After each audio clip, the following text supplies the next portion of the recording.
ఎంతసేపు కూర్చొని శ్రీశ్రీ కవితలు చదివి బాలగంగాధర్ కవితలు చదివి అవి ఉట్టంకించడానికి నేను ఒక స్టేజ్ మీద నేను కవిని కాదు, నేను పనిచేసేవాడిని. విప్లవకారుడు రాజకీయ నాయకుడు అయితే ఎలా ఉంటుంది, ఇలాగే ఉంటుంది. విప్లవకారుడు తుపాకీ పట్టుకోకుండా ఓటు నమ్మితే ఎలా ఉంటుంది, ఇలాగే ఉంటుంది. నా డబ్బు మీద మమకారం లేదు, పేరు మీద ఇష్టం లేదు, బాధ్యతే ఉంది నాకు. అందుకని నాతో ప్రేమైనా సరే గొడవైనా సరే రెండిటికి నేను సిద్ధం.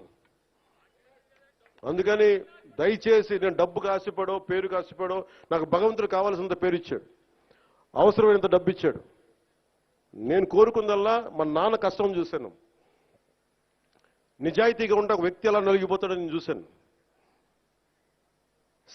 పడలేక అవినీతితోటి సెలవులు పెట్టేవాడు మా నాన్న, ఆయన కష్టం చూశాను. మొత్తం అవినీతిమయం అయిపోయింది కాదంటలా, కానీ అవినీతిమయంలో కూడా ఎంతో కొంత చిన్నపాటి తక్కువ అవినీతి చేయించే పరిస్థితిలో ఉన్న ఆలోచిస్తాం తప్ప అవినీతి నిర్మూలించలేం. నేను అదే కోరుకుంటా ఉన్నాను, బాధ్యతగా ఉండాలి. అందుకని నేను మీ అందరికీ పేరు పేరున సంక్రాంతి శుభాకాంక్షలు చెప్పడానికి మనసు రావట్లేదు. మీరు ఆనందంగా ఉండాలి ఈ శుభ సందర్భంలో మనస్ఫూర్తిగా కోరుకుంటూ, నాకు ముఖ్యమంత్రి గారికి, గౌరవ ముఖ్యమంత్రి గారికి, శ్రీ నారా చంద్రబాబు నాయుడు గారికి చాలా అద్భుతంగా ఆయన సహకారం అందిస్తూ ఉన్నారు. వారికి నా ధన్యవాదాలు తెలియజేస్తా ఉన్నాను. 2,08,000 కోట్ల పెట్టుబడిని మాకు ఇచ్చినందుకు ప్రధానమంత్రి శ్రీ నరేంద్ర మోదీ గారికి మనస్ఫూర్తిగా నా ధన్యవాదాలు.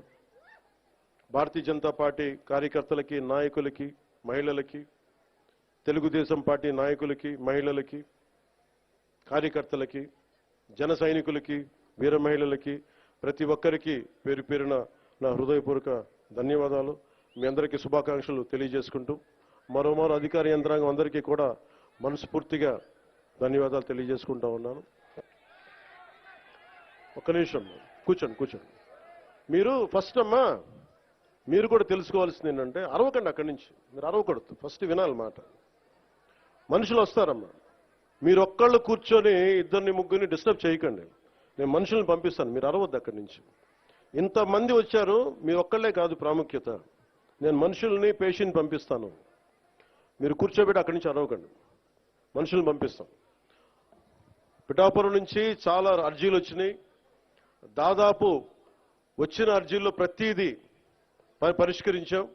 కొన్ని పరిష్కారం గురవ్వాలంటే కొన్ని లీగల్ సమస్యలు, కొన్ని ఏమో వాళ్ళు వ్యక్తిగతంగా చేసిన అప్పులు, అవన్నీ మనల్ని అడుగుతూ ఉన్నారు.